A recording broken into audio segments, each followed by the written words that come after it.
찬송가 199장 나의 사랑하는 채 함께 찬양하심으로 토요새벽 예배 시작하시겠습니다. 찬송가 199장입니다.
말씀은 출애굽기 3장 1절부터 5절입니다. 출애굽기 3장 1절부터 5절 말씀.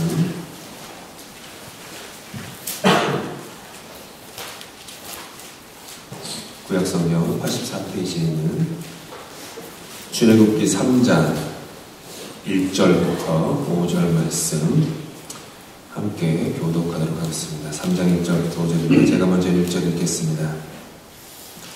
모세가 그의 장인 미디안 제사장 이드로의 양떼를 치더니 그 떼를 따라 서쪽으로 인도하여 하나님의 산 호렙에 이르매 여호와의 사자가 떨기나무 가운데로부터 나오니 불보단에서 그에게 나타나시니라.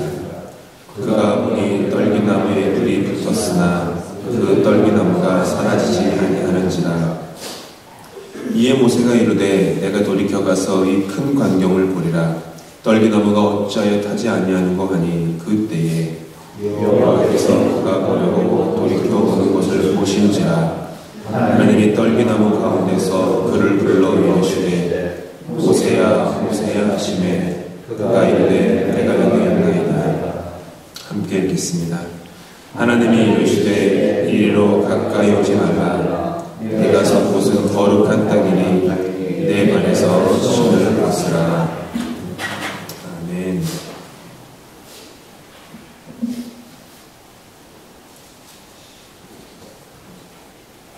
16세기 이탈리아에서 활동했던 유명한 화가 카라바지오가 있습니다. 카라바지오의 의심하는 도마라는 그림 보시는 것인데, 의심하는 도마, 다우링 토마스라고 하는 그림입니다. 한번 시간 찬찬히 한번 그림을 보시면 좋겠습니다. 의심하는 도마. 예수께서 도마의 손을 잡고 자신의 옆구리에 난 상처로 그의 손가락을 집어넣고 계십니다. 그 뒤에 있는 마태와 요한은 매우 궁금한 모습으로 상체를 이렇게 구부리고 있죠. 이제 제가 스크린을 껐습니다. 그리고 제가 이제 카라바지오에 대한 이야기를 들려드리겠습니다. 한번 들어보시면 좋겠습니다. 지저분한 로마의 뒷골목에 어둠이 덮여 있습니다. 악취나는 물이 발 아래의 돌 든타이로 흘러내려가고, 저쪽 위의 창가에는 작은 촛불 하나가 흔들거리며 타오르고 있습니다. 술 취한 한 젊은이가 헤어진 옷을 입은 채로 비틀거리며 걸어오다 출입문 앞에 넘어진 채로 격렬하게 토를 해댑니다. 그리고 일어서다가 다시 자신이 토한 곳에 넘어져 뒹굽니다. 길 건너편에는 화려한 화장을 한 2명의 창녀가 그 모습이 우스꽝스러운지 낄낄대며 웃고 있습니다.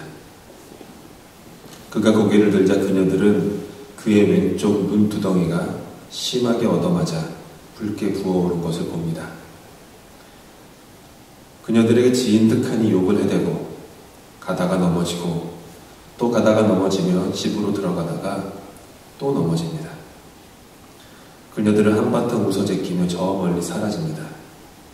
이 청년은 어둠 속에서 몇 분을 그렇게 멍하니 누워 있습니다.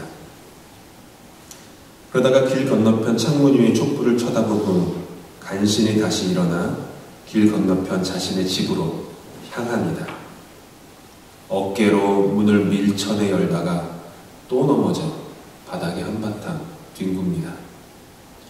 욕과 신음을 동시에 해대며 삐걱삐걱 소리를 내는 나무 계단을 천천히 올라갑니다.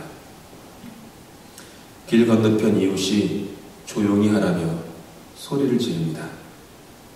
간신히 위로 올라가 자신의 다락방 화실문을 열자마자 또 쓰러져서 바닥에 뒹굽니다. 그의 등 뒤로 촛불이 이전보다 약하게 흔들거리며 타오르고 있습니다. 그의 어깨 너머로 촛불이 비춰오자 그는 자신 앞에 있는 이젤 위에 올려진 캔버스 종이를 물끄러미 쳐다봅니다. 그 종이 위 중앙에는 4명의 남자가 웅성거리며 모여 있는데 그들 주변은 온통 칠흑과 같은 어둠뿐입니다. 그들의 얼굴은 어떤 빛으로 비추어져 있지만 그것을 제외하고는 온통 어둠뿐입니다. 한 30분 정도 그는 그냥 멍하니 반쯤 눈을 감은 채로 그 그림을 쳐다봅니다. 그러다가 갑자기 그는 벌떡 일어나서 미친 듯이 여러 색깔의 물감들을 팔레트에 섞기 시작합니다. 자주색, 갈색, 회색, 그리고 녹색. 그리고 붓을 물감에 묻히고 가장 왼쪽에 있는 남자 주변에 그림자를 색칠하기 시작합니다. 미친 듯이 몇 시간을 그렇게 그림을 그립니다. 새벽빛이 다락방 화실에 들어옵니다. 술은 다 깼는데 온몸이 고단하기 그지없습니다. 의자에 털썩 주저앉고 자신이 밤새 그린 그림을 쳐다봅니다. 붉게 충혈된 눈을 감고서 고개를 끄덕입니다. 드디어 그림이 완성된 것입니다. 이제 그는 잠이 듭니다.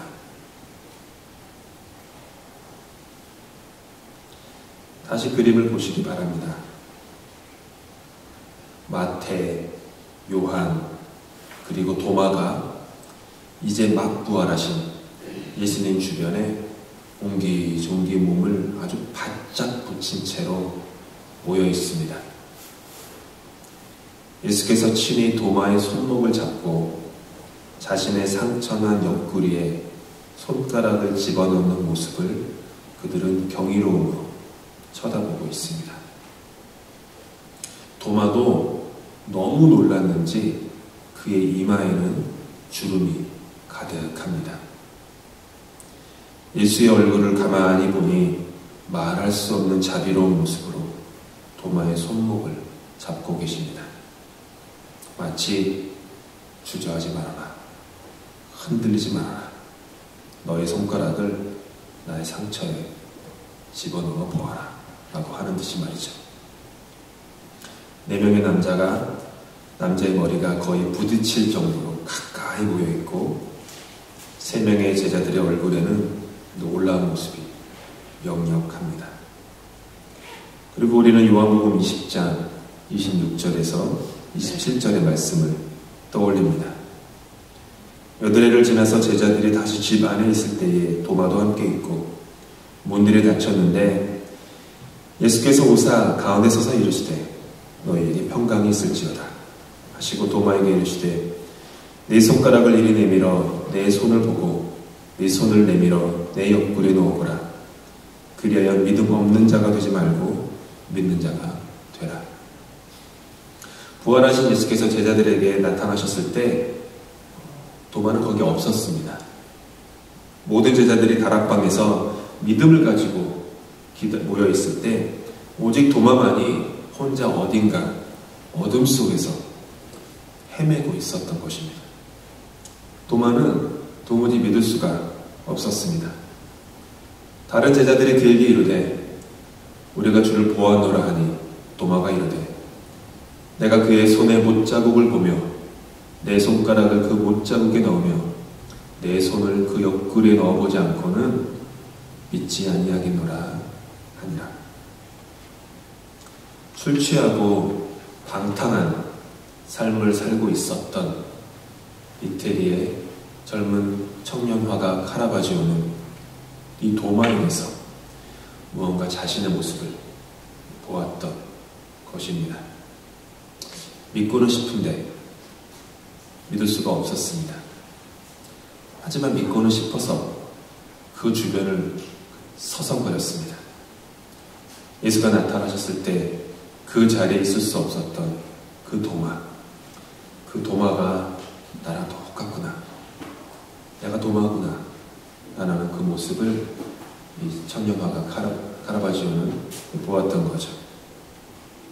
그림 전체를 둘러싼, 그림 전체를 둘러싼 너무나도 두껍게 칠해진 그 칠흑 같은 어둠이 바로 나의 마음이다. 그것을 카라바지오는 도마의 모습을 통해서 보았던 것입니다. 그림 좋아하세요?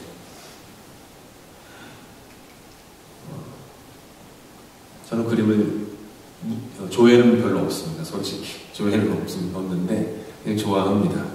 네덜란드에 있을 때 제가 제일 좋아했던 시간이 이렇게 멤버십 패스가 있어요. 멤버십 패스가 있으면 네덜란드에 있는 어떤 그 그 갤러리에도 그러니까 박물관에 갈 수 있었습니다. 그러면 이제 학교에서 이렇게 공부를 하고 글을 쓰다가 이렇게 이렇게 좀 마음이 좀 그렇다 그러면은 그냥 트램을 탑니다. 트램을 타고 스릭하죠. 트램을 타고 이렇게 한 몇 분 가면은 이렇게 옆에 거대한 라이크스 뮤지엄이 있어요. 라이크스 뮤지엄 옆에는 반 고흐 뮤지엄이 있고 또 그 옆에는 또 현대미술관이 이렇게 붙어 있습니다. 그러면 이제 그 패스 안으로 다 들어갈 수 있으니까 거기 들어가요. 들어가면은 그냥 교과서에만 보던 그림들이 그냥 막 널려 있죠. 유명한 렘브란트의 나이트 와치. 나이트 와치 그림이 어느 정도냐면은 여기보다 훨씬 크죠. 이건 도교질 되려나? 저쪽 큰 그림입니다. 나이트 와치가 있고 유명한 해바라기 그림들이 있고 옆에 반 고흐 거기 가면은 또 반 고흐가 그렸던 그 수많은 그림들이 이제 가만히 이렇게 그 그림을 이렇게 가만히 서서 찬찬히 들여다보면 그 시간들이 그렇게 좋더라고요. 이렇게 그림들 보면 가만히 이렇게 묵상하면서 그림을 찬찬히 쳐다보면 가끔 이렇게 그림이 저한테 이렇게 말을 걸어오는 것 같은 그런 생각이 들 때가 있습니다. 찬찬히 처음에 그냥 지나갈 때 몰랐는데 찬찬히 쳐다보면 그림에 있는 어떤 뜻 그런 것들이 있죠. 같은 그림을 보아도요, 우리 눈이 열리지 않으면 우리는 그 그림이 담고 있는 풍부한 의미를 알 수가 없습니다.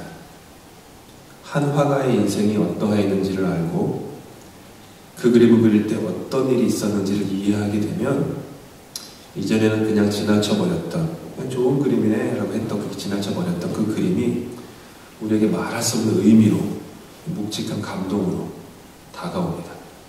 저는 뭐 그 정도는 아니지만 제가 존경하는 영성가 중에 헬리나 웬 신부님이 계신데 뭐 한 번쯤 읽어보셨어요? 뭐 들어보셨어요? 헬리나 웬 신부님.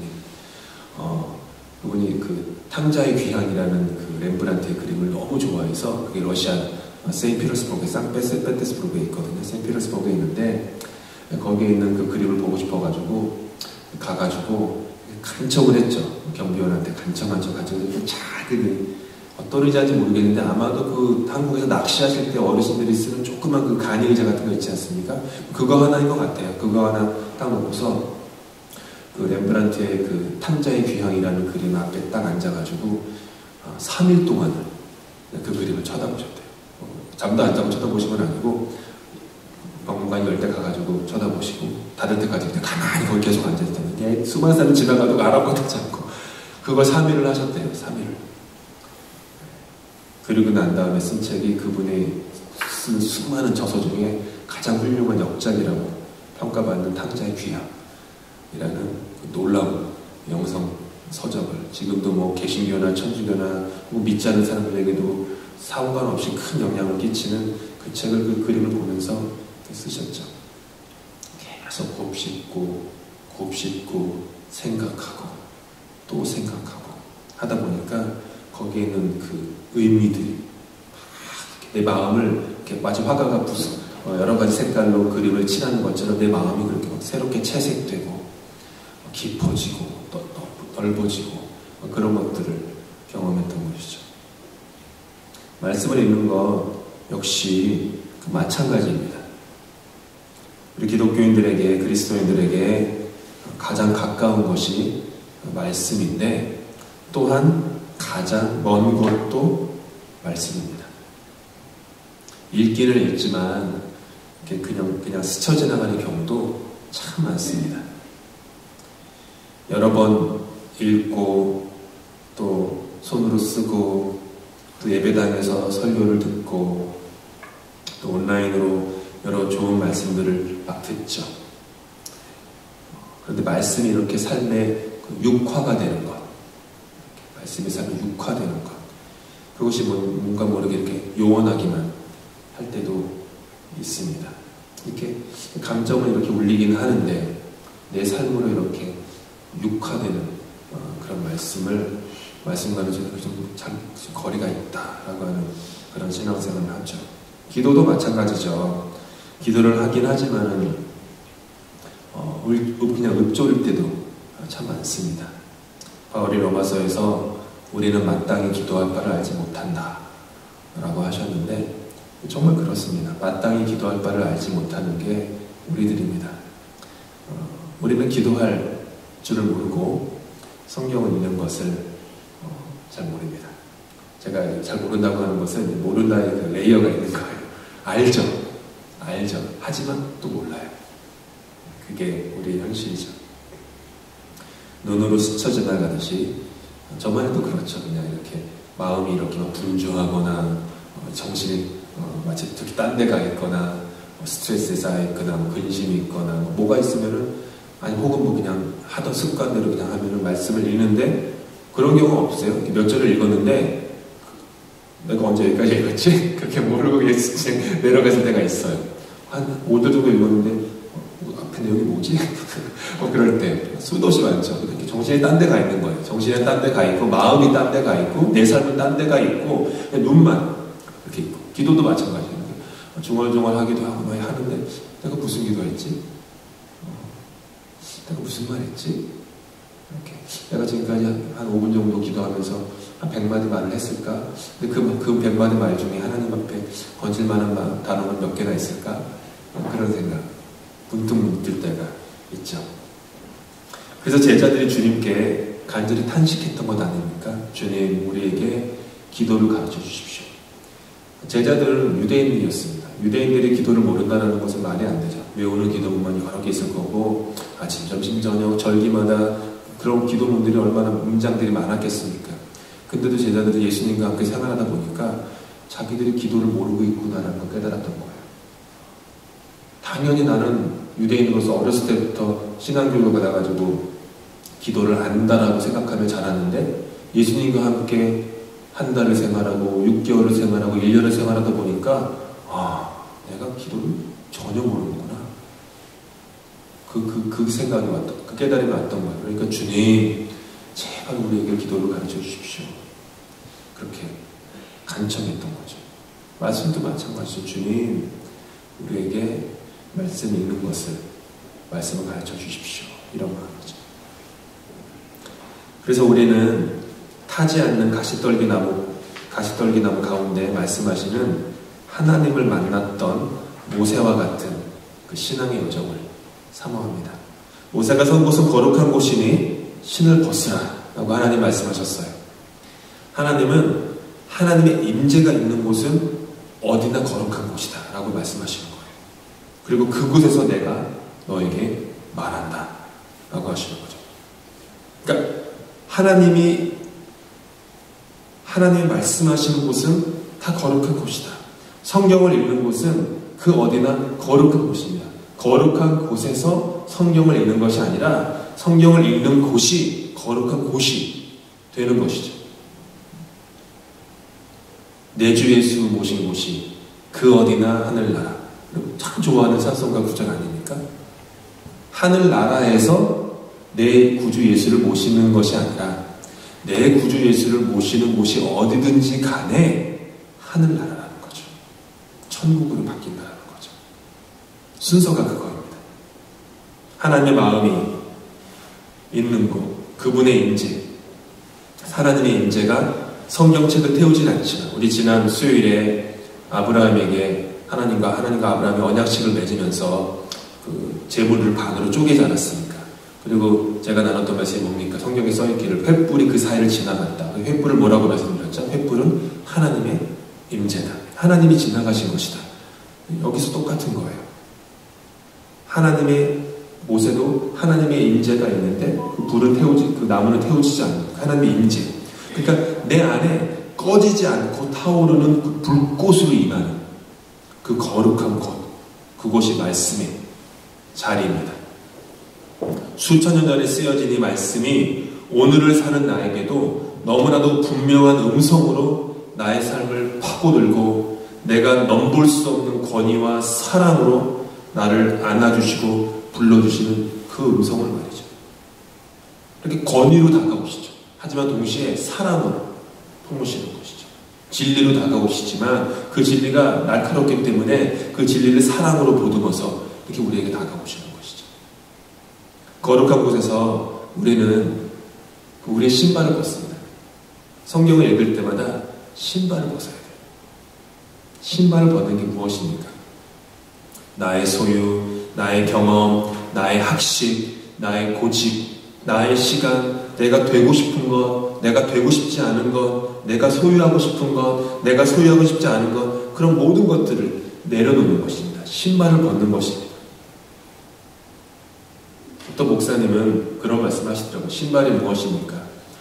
인간이 몸에 걸치고 있는 모든 것들 중에 유일하게 신발만이 그 사람의 전 존재를 담고 있습니다. 그렇죠. 모자도 쓰지만 벗으면은 그 옷도 입고 벗고 어느 한쪽만 가리거나 한쪽만 담고 있는데 이 신발 있지 않습니까?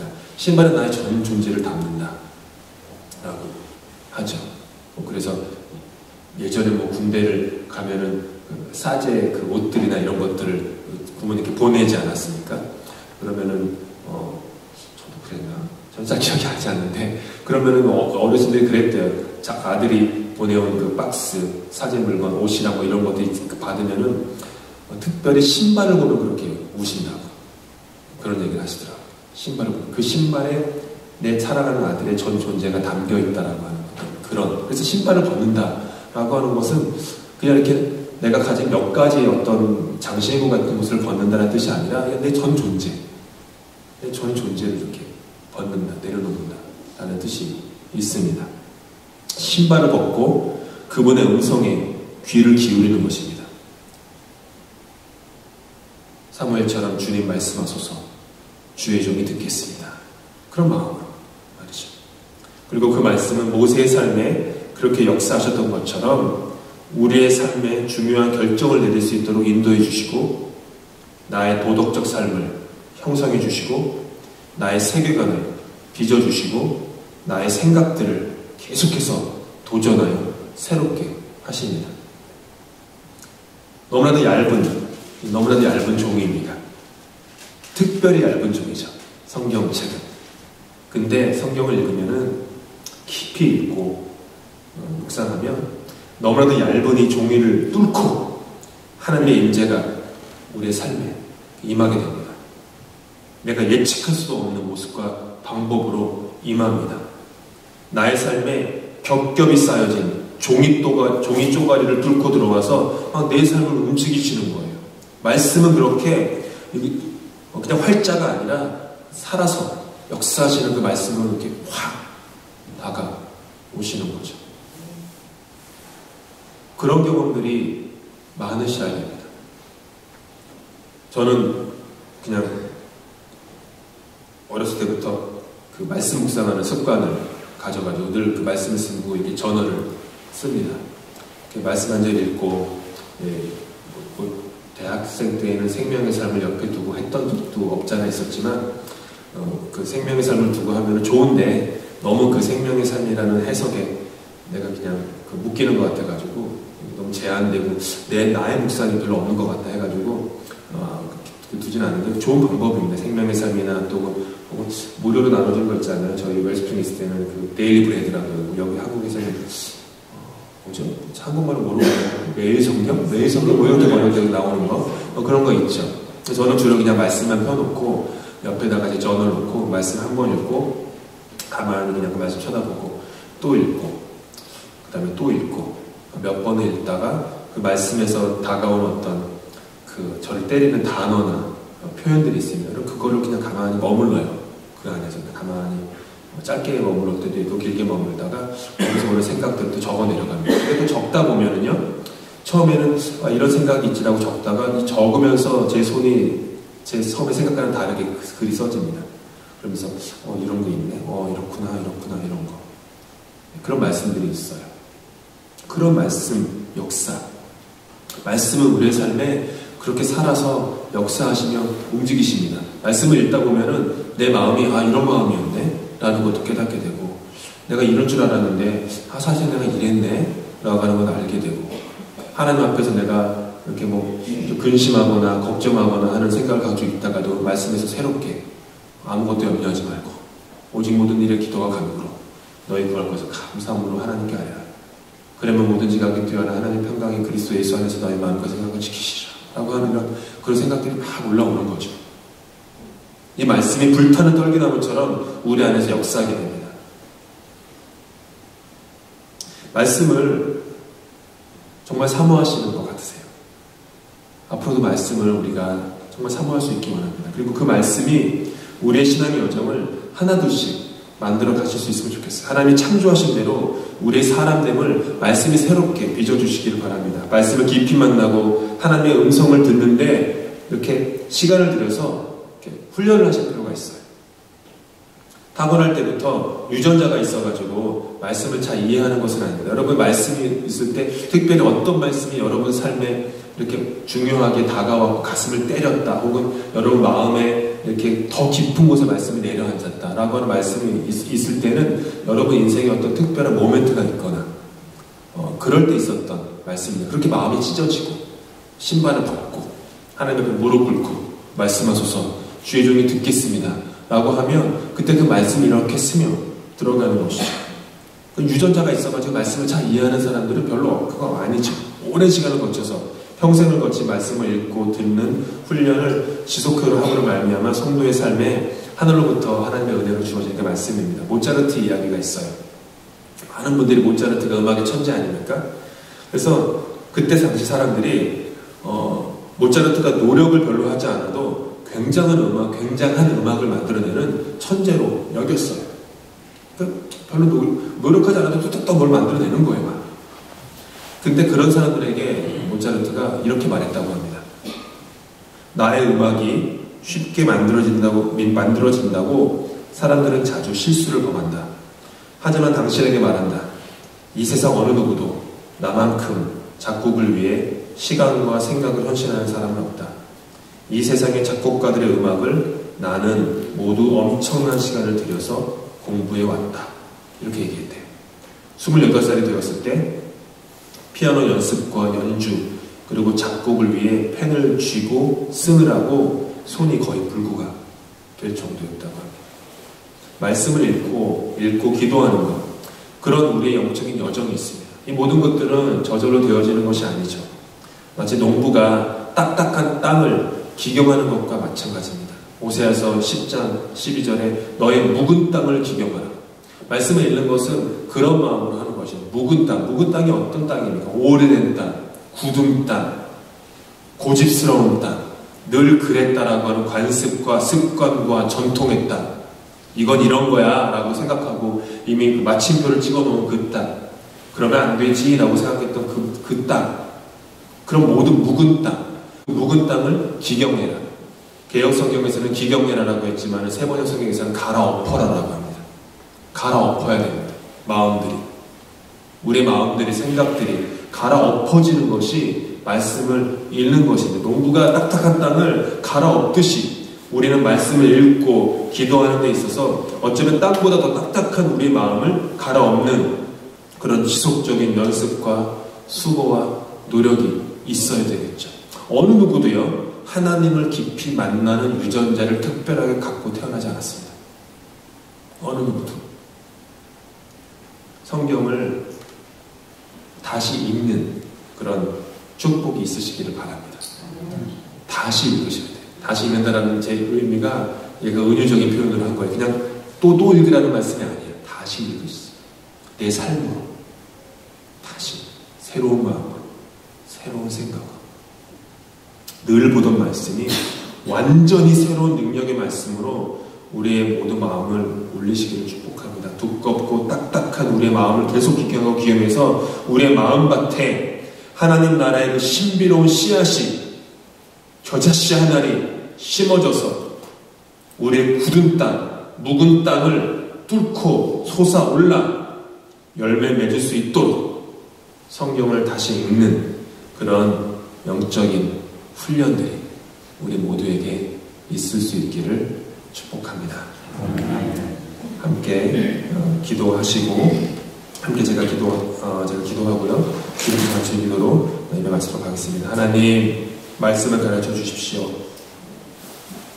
말씀을 주셨지만 말씀을 모릅니다.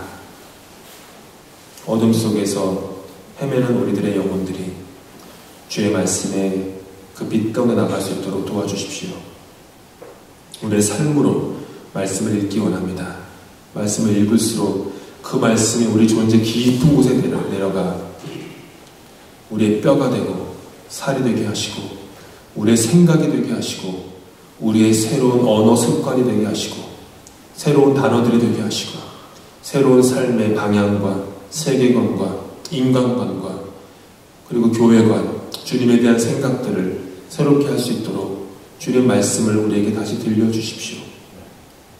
주님께서 그렇게 말씀을 가르쳐 주셔서 우리 삶이, 우리의 일상이 말씀이 육화됨으로 말미암아 말씀과 함께 말씀대로 살아가는 말씀의 그 깊은 뜻을 가지고 말씀의 그 글자 뒤에 가려진 주님의 생각, 주님의 마음, 주님의 사랑, 그것을 가지고 살아갈 수 있는 우리 모두가 될 수 있도록 은혜 베풀어 주시옵소서. 다 함께 주기도문으로 예배 마치겠습니다. 하늘에 계신 우리 아버지, 아버지의 이름을 거룩하게 하시며 아버지의 나라가 오게 하시며 아버지의 뜻이 하늘에서와 같이 땅에서 이루어지게 하소서. 오늘 우리에게 일용할 양식을 주시고 우리가 우리에게 잘못한 사람을 용서하여 준 것 같이 우리의 죄를 용서하여 주시고 우리를 시험에 빠지지 않게 하시고 악에서 구하소서. 나라와 권능과 영광이 영원히 아버지의 것입니다.